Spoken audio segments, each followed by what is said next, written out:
서울에는 지하철 선교회가 있었습니다. 지금 저도 지하철 타본 지가 정말 오래되었는데 전도 활동도 전도 게시물도 게시하지 못하는 줄로 알고 있는데, 전에는 지하철에 그 전도용 쪽지글들이 늘 이제 빛이 되어 있었습니다. 하나씩 이제 빼서 읽어보곤 했는데 이런 글이 있었어요. 어느 한 장로님이 연세가 들어서 운명할 때가 되었습니다. 그런데 꿈을 꾸다가 그만 천국과 지옥을 보게 되었습니다. 이것을 보고 장로님은 놀라서 많은 것을 회개합니다. 특히 목사님께 잘못한 것 같아서 목사님을 찾아가서 용서를 구하고 목사님과 화해를 했습니다. 장로님 꿈 이야기를 목사님에게 하였답니다. 그러자 잠시 후에 교인들 눈을 피해서 목사님이 그 장로님을 서재로 부르시고는 심각하게 묻더라는 것이죠. 장로님, 정말 천국이 있기는 있는 겁니까? 묻더라는 겁니다. 물론 이 글은 꿈인 이야기입니다. 그러나 사실입니다. 한평생 예수 믿는다 교회 생활하며 산 사람들 가운데 천국과 지옥에 대한 믿음이 없이 살아가고 있고, 마지막에는 예수를 부인하고 죽는 사람도 있습니다. 또 죽음을 앞두고 죽지 아니라고 하는 것을 보면 정말 저 사람이 천국을 믿고 있는 것인가 아프게 바라보게 됩니다. 여러분은 어떻습니까? 정말 예수 그리스도를 믿으면 죄 사함을 받고 천국에 간다는 확신을 가지고 계십니까? 천국과 지옥이 분명히 있다고 믿으십니까? 천국과 지옥은 반드시 있습니다. 예수 그리스도를 주요 하나님으로 믿고 영접하여서 죄 사함을 받고 거듭난 성도는 반드시 천국에 갑니다. 그러나 영접하여 믿지 않고 죄 사함을 받지 못한 사람은 불행하게도 분명히 죽어서 지옥에 가게 될 것입니다. 여러분, 예수를 믿는 분명하고 보다 근본적이고 원초적인 이유가 무엇입니까? 지옥까지 않기 위한 겁니다. 지옥까지 않기 위한. 우리가 구원을 받는다고 할 때 무엇으로부터 구원을 받는 겁니까? 고난과 질병에서 구원을 받는 겁니까? 죽지 않는 것입니까?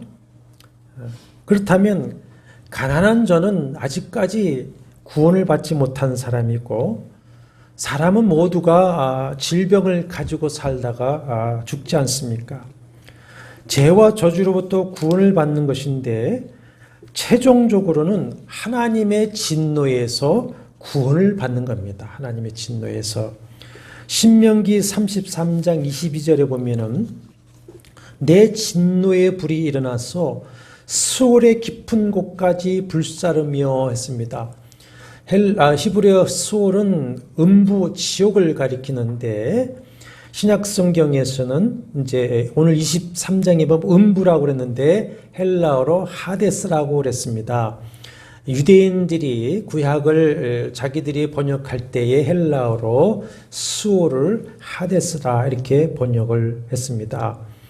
그런데 로마서 5장 9절에는 이렇게 말씀을 합니다. 그러면 이제 우리가 그의 피로 말미암아 의롭다 하심을 받았으니 더욱 그로 말미암아 진노하심에서 구원을 받을 것이니 했습니다. 하나님의 진노의 심판을 받아 영원한 지옥 형벌에 처하는 것으로부터의 구원을 받기 위해서 우리가 예수 그리스도를 믿고 교회 공동체에 속하여서 신앙생활을 하는 것이죠. 그런데 한편으로는 주님의 충격적인 말씀이 있기도 합니다. 마태복음 7장 13절을 찾으면서 보십시오. 들어보십시오. 7장 13절에 좁은 문으로 들어가라. 멸망으로 인도하는 문은 크고 그 길이 넓어 그리로 들어가는 자가 어떻습니까? 많다 하셨습니다. 이어서 22절, 23절을 보십시오.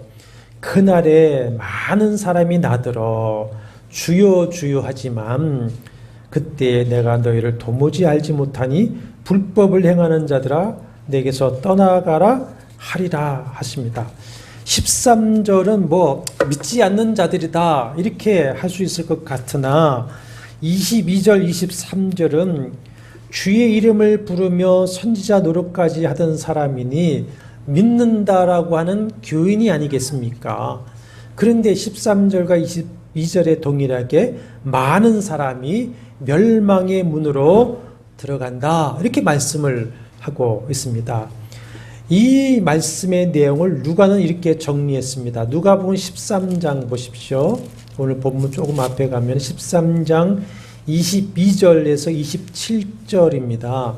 118쪽에 예수께서 각 성, 각 마을로 다니사 가르치시며 예루살렘으로 여행하더니 어떤 사람이 여짜오되 주여 구원을 받는 자가 적으니까 아마 많은 사람들을 보면서 이 말을 하지 않았을까요? 그들에게 이르되 24절부터 쭉 읽어보겠습니다. 좁은 문으로 들어가기를 힘쓰라. 내가 너에게 이르노니 들어가기를 구하여도 못하는 자가 많으니라.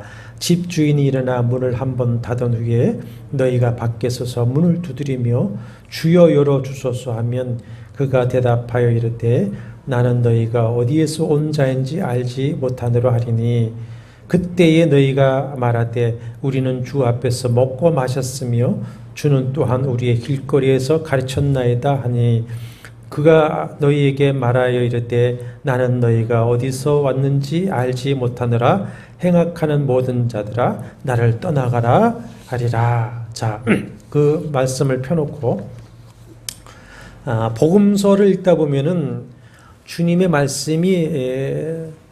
말씀과 행적이 조금씩 다르게 기록된 것이 보이는데 이건 잘못 기록된 것이 아니라 주님의 말씀이나 하신 일에 대해서 저자마다 마태, 마가, 누가, 요한이 자기가 전하고자 하는 그 주 대상에 따라서 또는 그 포인트를 달리해서 내용을 달리 전하는 것이죠. 그러니까 틀리거나 다른 것이 아니라 종합하면 되는 겁니다. 종합하면 되는 거예요. 이해가 되시죠? 근데 거기 26절을 보시면 누가복음 13장 26절에 그때에 너희가 말하되 우리는 주 앞에서 먹고 마셨으며 주는 또한 우리의 길거리에서 가르쳤나이다 하나 이 모습은 무슨 모습입니까? 예수 공동체, 그렇죠? 교회 공동체의 모습이지 않습니까? 당시 예수님을 직접 따르며 가르침을 받고 함께 먹고 마시며 교제했던 공동체 사람들 중에도 교회 공동체에서 함께 예배하며 말씀의 가르침을 받고 함께 공동체 교제를 하던 사람들 중에도 좁은 문으로 들어가지 아니하고 멸망으로 인도하는 넓은 문으로 들어가 넓은 길로 가는 사람이 많다. 그들을 향해서는 그때 그날에 나는 너희가 어디서 왔는지 알지 못하느라 행악하는 모든 자들아 나를 떠나가라 하리라. 28절 하반절에 보면은 오직 너희는 밖에 쫓겨나는 것을 볼 때 거기서 슬피 울며 이를 갈리라 그랬습니다. 내 주변에 많은 사람이 심지어 같이 교회 생활을 하고 있는 교우 중에서도 영원한 멸망의 문 지옥으로 가는 이들이 많이 있을 것이라고 하는 말씀인데 참 심각하고 우리가 충격적으로 받아야 하지 않겠습니까?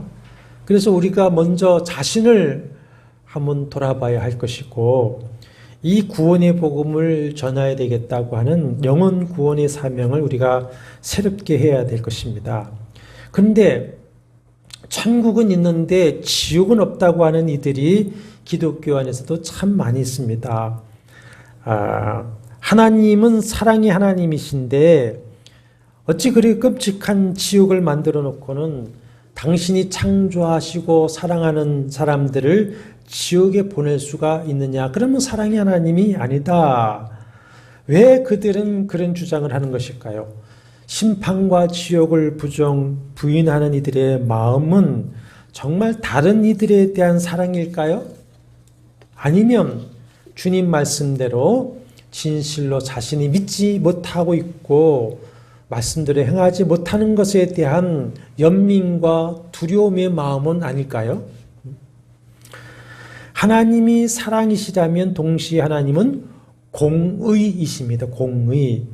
사랑과 공의는 둘로 나눌 수 없고 하나입니다. 사랑만 있다든지 공의만 있다고 하면 그 신은 하나님이 될 수가 없습니다. 그러므로 천국이 있다고 한다면 반드시 뭐도 있습니까? 지옥도 있습니다. 하나님이 사랑의 하나님이시면서 동시에 공의의 하나님이시기 때문입니다. 하나님이 사랑과 공의이시라면 천국도 지옥도 있어야만 합니다. 있어야만 합니다. 분명히 천국과 지옥은 그러므로 있습니다. 하나님의 정황무한 계시의 말씀인 성경이 초지일관 마지막까지 계시하시는 말씀이 천국과 지옥이 있지 않습니까? 더구나 삼위일체 하나님이신 주 예수 그리스도께서 친히 많은 말씀으로 계시하신 내용이기도 하고 그것을 제자인 사도들 역시 계시록 마지막 내용까지 무엇을 말하겠습니까? 천국과 지옥을 선포하고 전하고 있습니다.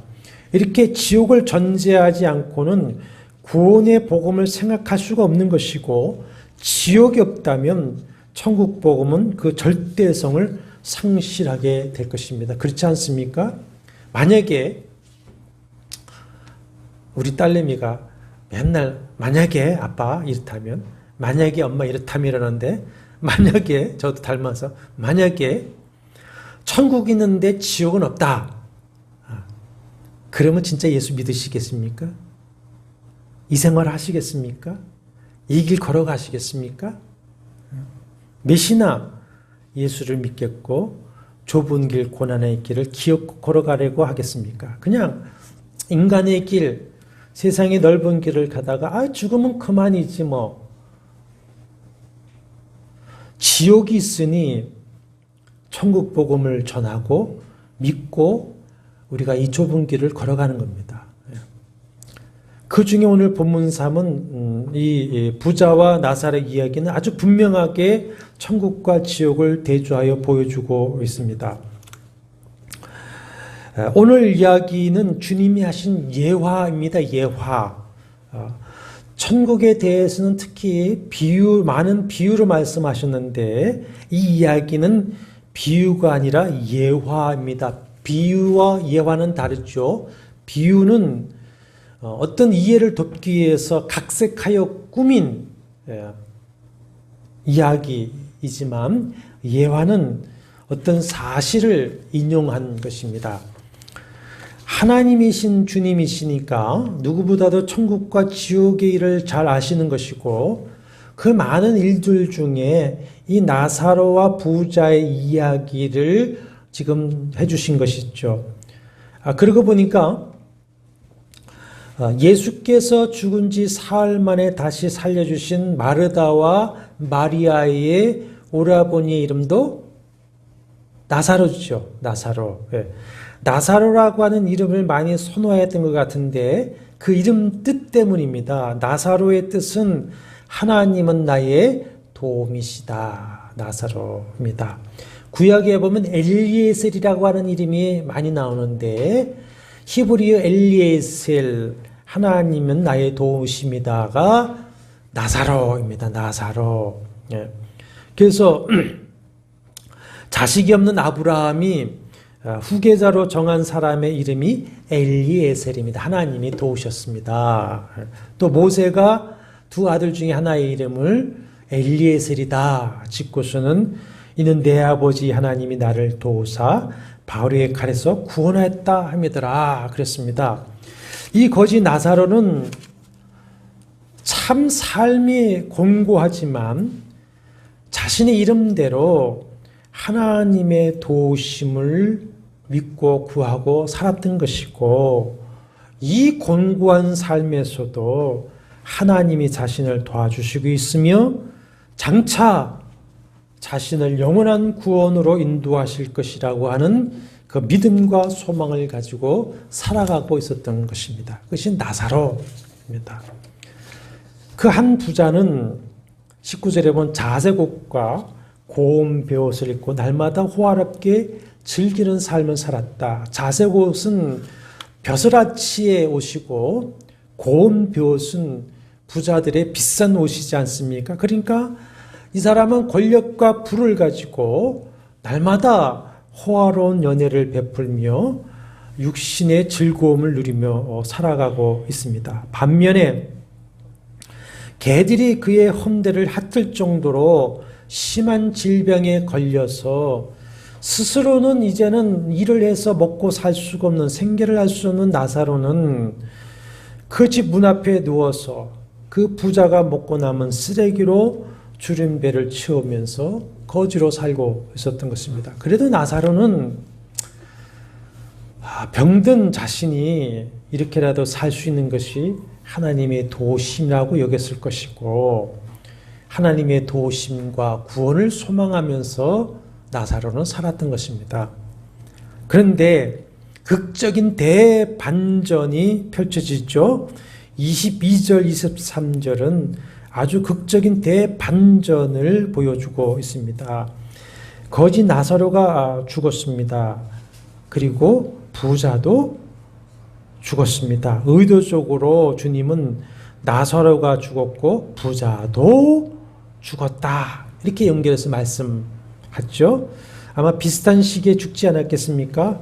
이렇게 죽음은 누구에게다 오는 것이고 누구도 죽음을 피할 수가 없습니다. 전도서 9장 3절에 모든 사람의 결국은 일반이라 이것은 죽은 자들에게로 돌아가는 것이다. 히브리서 9장 27절 우리가 잘 아시는 말씀이죠. 한 번 죽는 것은 사람에게 정하신 것이요 그 후에는 뭐가 있으리라? 심판이 있으리니 말씀하셨어요. 여러분, 죽음이 저주입니까? 축복입니까? 복일까요? 저주일까요? 원래 죽음은 죄의 형벌로 온 저주이지요. 그러나 예수 그리스도를 믿고 제사함을 받은 성도에게 그 저주가 복으로 변한 겁니다. 죽음은 대반전의 기점이 됩니다.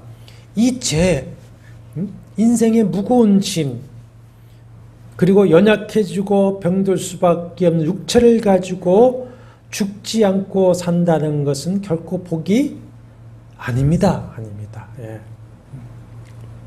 저도 요새 마음이 한구석에서 아픈 일들이 있어요.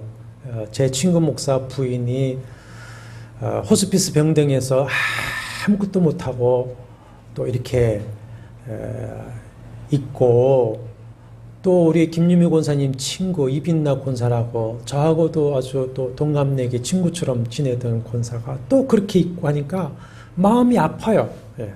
아프면서도 믿는 자의 소망이 뭐냐, 믿는 자의 축복이 뭐냐, 이것을 많이 생각하게 됩니다.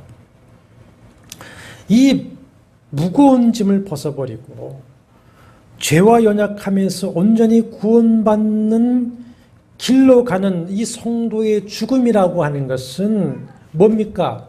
저주입니까? 복입니까? 복인 줄로 믿습니다. 아멘이시죠? 성도의 죽음은 복입니다. 복. 그래서 시편 116편 15절에는 그의 경건한 자들의 죽음은 여호와께서 보시기에 귀중한 것이로다, 이렇게 다윗이 성령의 감동으로 노래합니다. 그러므로 이 땅의 마지막 날이 우리에게 다가오면 정말 그 영원한 천국, 내가 사랑하는 그 주님이 계신 그 천국을 믿고 소망하면서 할렐루야 찬양하며 갈 수 있는 그런 굳건한 믿음을 지금부터 우리가 좀 연단할 수 있으면 좋겠습니다. 연단했으면 좋겠어요. 그래서 우리의 임종이 자손들과 후배들에게 아름다운 믿음의 본을 보이면서 갈 수가 있어야 할 것 같아요. 부자와 거지 나사로가 죽음을 기점으로 대반전, 대역전이 일어났죠.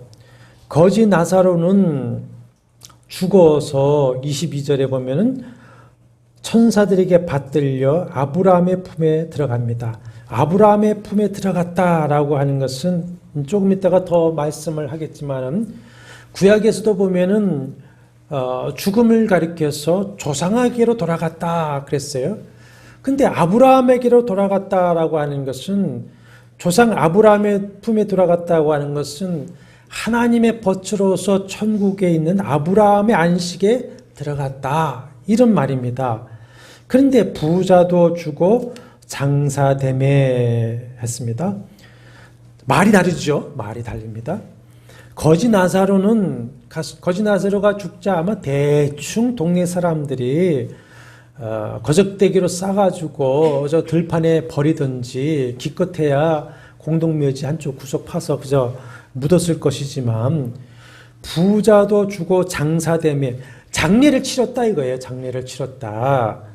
아주 호화롭게 잘 치루어서 비소까지 세워서 가족모지나 좋은 땅에 장사를 했다. 그런데 23절에 대비극적 반전이 펼쳐지죠. 그가 음부에서 고통 중에 눈을 들었습니다. 자, 이 부자는 유대인입니다. 유대인. 그러므로 이 부자 역시 유대인으로서 선민 사상을 가지고 살았을 것입니다. 할례를 받고 안식일과 장로의 유전을 지켜 살았을 것입니다. 그러니 자신이 죽으면 당연히 조상 아브라함이 있는 천국에 갈 것이라고 여겼을 것입니다. 그런데 죽어 눈을 떠보니 아브라함의 품이 아니라 어디 있습니까? 음부에서 눈을 뜬 겁니다. 아마 나사로가 먼저 죽었을 때는 저 거지는 버림받았으니 음부에 빠졌을 것이다 생각하지 않았을까요? 마태 3장에 보면은 세례 요한이 유대 광야에서 회개하라 천국이 가까웠느니라 하면서 회개의 세례를 베풀자 온 유대와 요단강 사방에서 다 그에게 나와서 자기들의 죄를 자복하고 회개의 세례를 받습니다. 그때 많은 바리새인과 사두개인들이 세례 베푸는 대로 오는 것을 보고 세례 요한이 이 독사의 자식들아 누가 너희를 가르쳐 임박한 진노를 피하라 하더냐. 그러므로 회개에 합당한 열매를 맺고 속으로 아브라함이 우리 조상이라고 생각하지 말라. 내가 너에게 이르노니 하나님이 능히 이 돌들로도 아브라함의 자손이 되게 하시리라 합니다. 그래서 사도 바울 로마서 2장 28절 29절에 보면은 무릇 표면적 유대인이 유대인이 아니요 표면적 육신의 할례가 아니라 오직 이면적 유대인이 유대인이다 했습니다. 우리말 세번역으로 말씀을 드리면 조금 이해가 쉽죠. 로마서 2장 28절 겉모양으로 유대 사람이라고 해서 유대 사람이 아니요. 겉모양은 뭡니까? 외식이죠. 외식. 예? 겉모양으로 살갗에 할례를 받았다고 해서 할례가 아닙니다. 오히려 속사람으로 유대 사람인 이가 유대 사람이다 했습니다.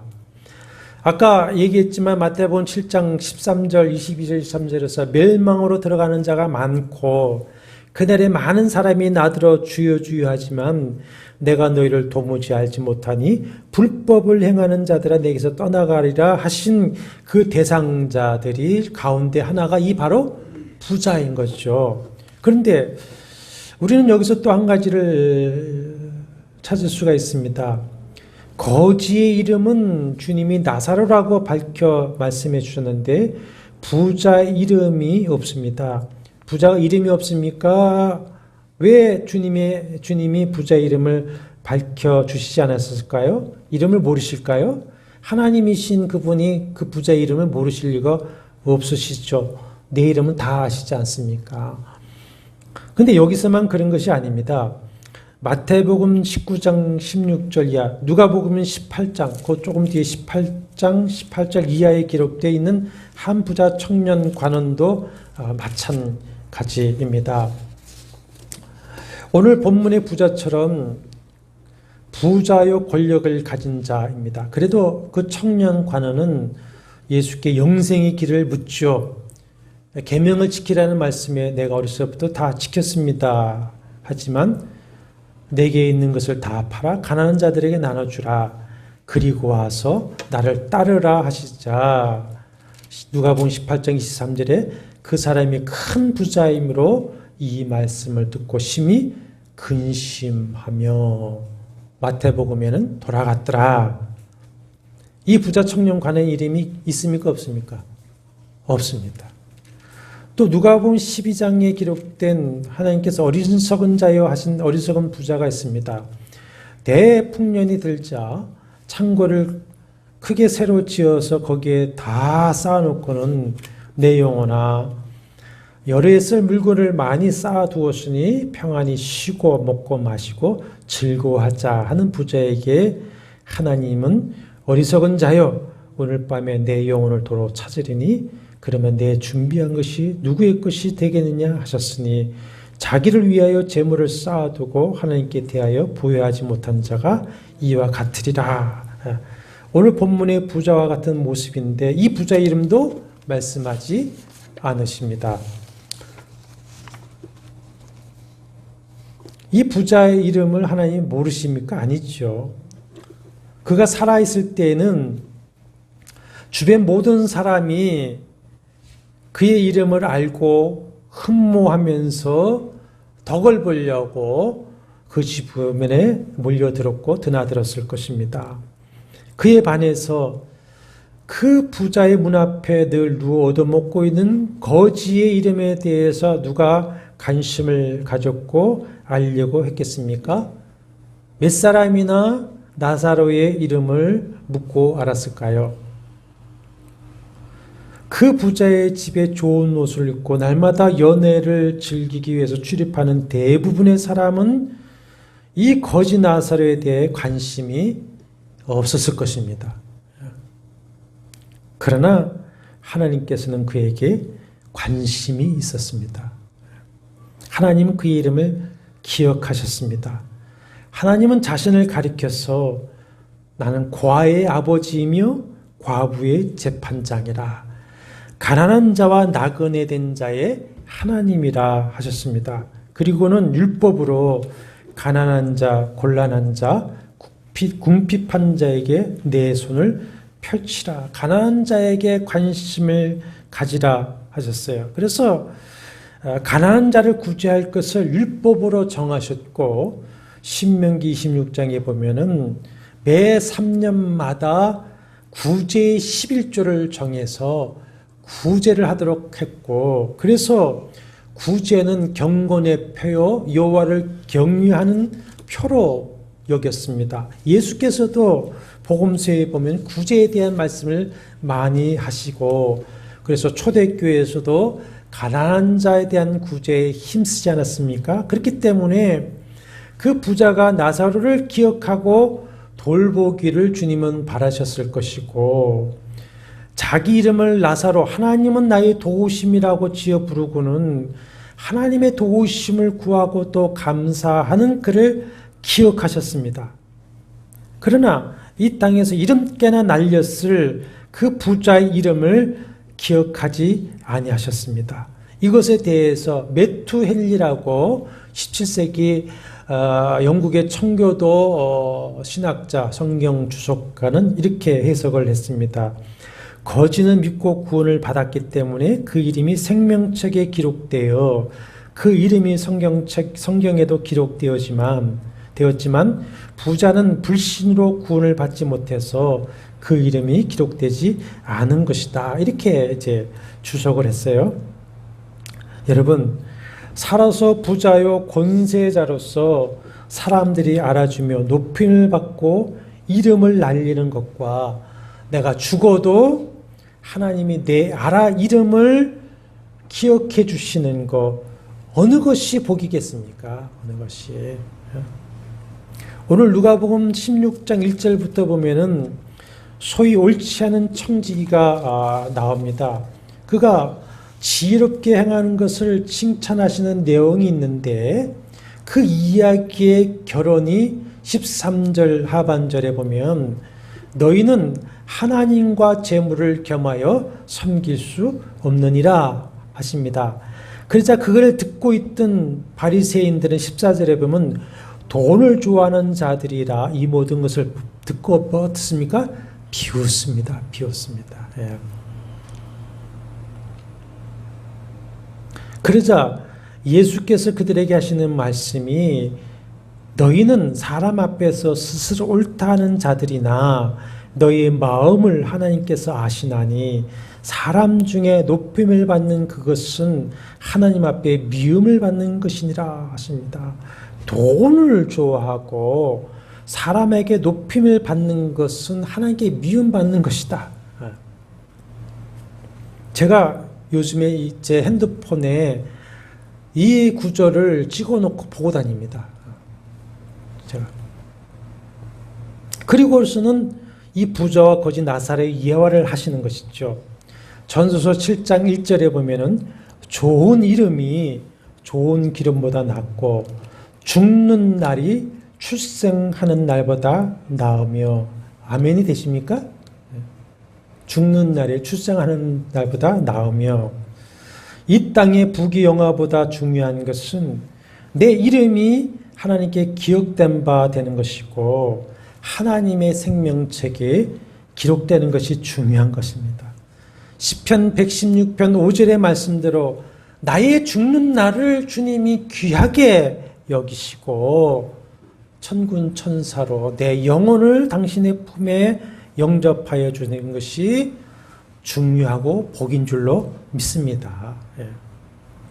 그러므로 찬송가 233장 가사대로 이 땅에서는 부름받은 종으로서 그저 이름 없이 빛도 없이 감사하며 섬기다가 주님께서 내 이름을 영원히 기억하시고 당신의 품에 나를 품어주시는 것, 이것이 복인 줄로 믿습니다.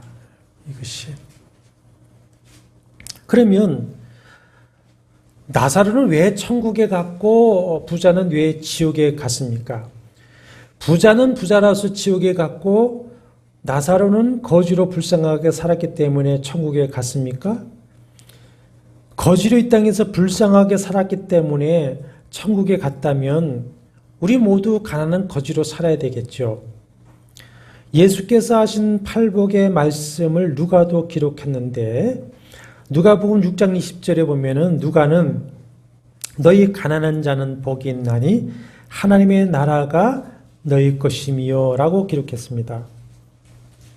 너희 가난한 자는 복이 있나니 하나님의 나라가 너희 것이미요. 여기 가난한 자는 물리적인 가난이 아니죠. 마태복음에서는 무엇이 가난한 자는 심령이, 마음이 가난한 자는 복이 있나니 천국이 그들의 것입니다. 물론 물리적 부자가 마음이 가난하기는 쉽지 않습니다.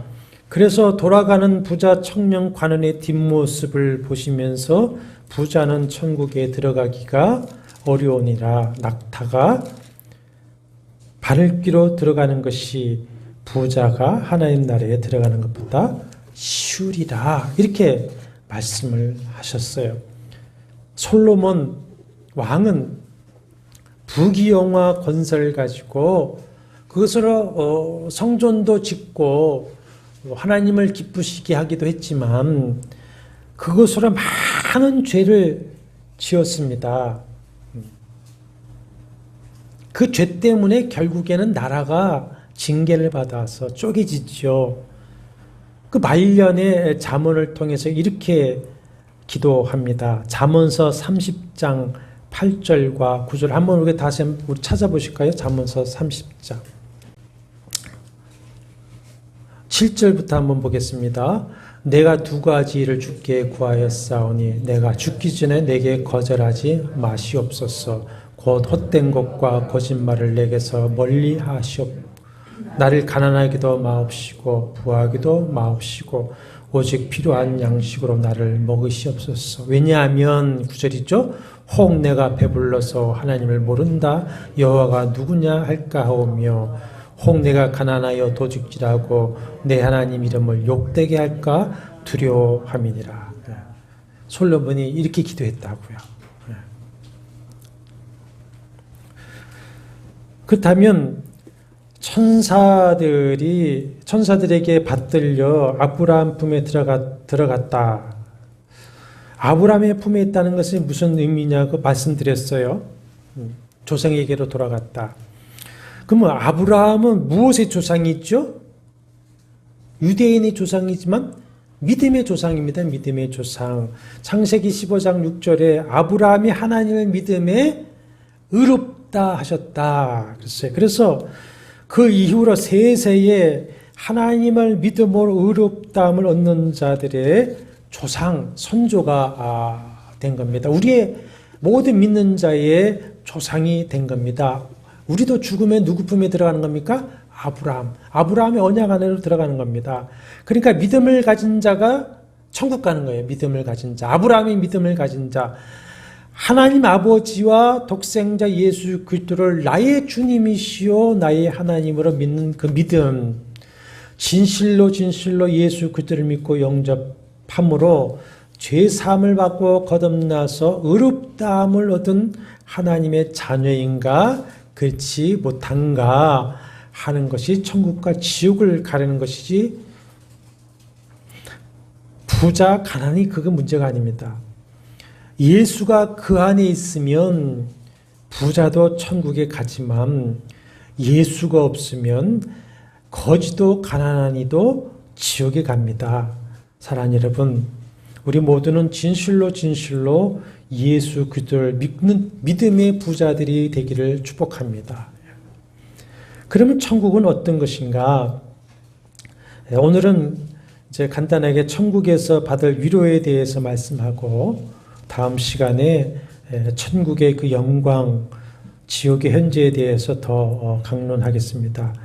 자, 말씀 22절에 나사로는 천국의 천사들에게 받들려 천국에 가서 아브라함의 품에 들어가 25절에서는 살았을 때에 고난을 받았으나 이제 여기서 위로를 받는다. 아브라함이 말하죠. 품이라고 하는 거, 아버지의 품, 어머니의 품, 따뜻한 사랑의 보금자리지 않습니까? 참 사랑과 위로와 안식이 있는 곳, 그것이 바로 어디라는 겁니까?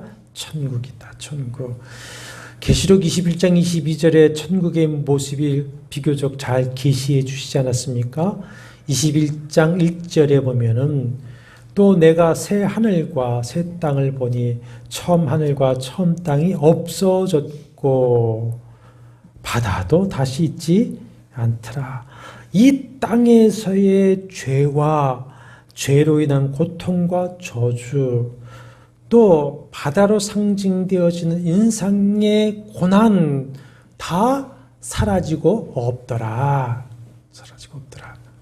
그리고 거룩한 성새 예루살렘이 하나님께로부터 하늘에서 내려오는데 그 준비하는 것이 신부가 신랑을 위하여 단정한 것 같습니다. 거기에 하나님이 친히 그들과 함께 계셔서 모든 눈물을 그 눈인에서 씻기심에 사망이나 애통하는 일이나 곡하는 일이나 아픈 것이 다시 있지 않다.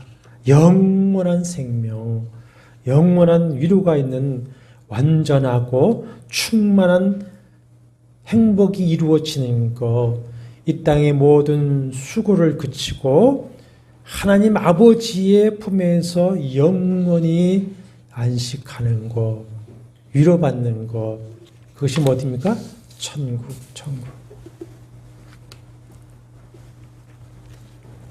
그러면 그 위로가 누구에게 크겠습니까?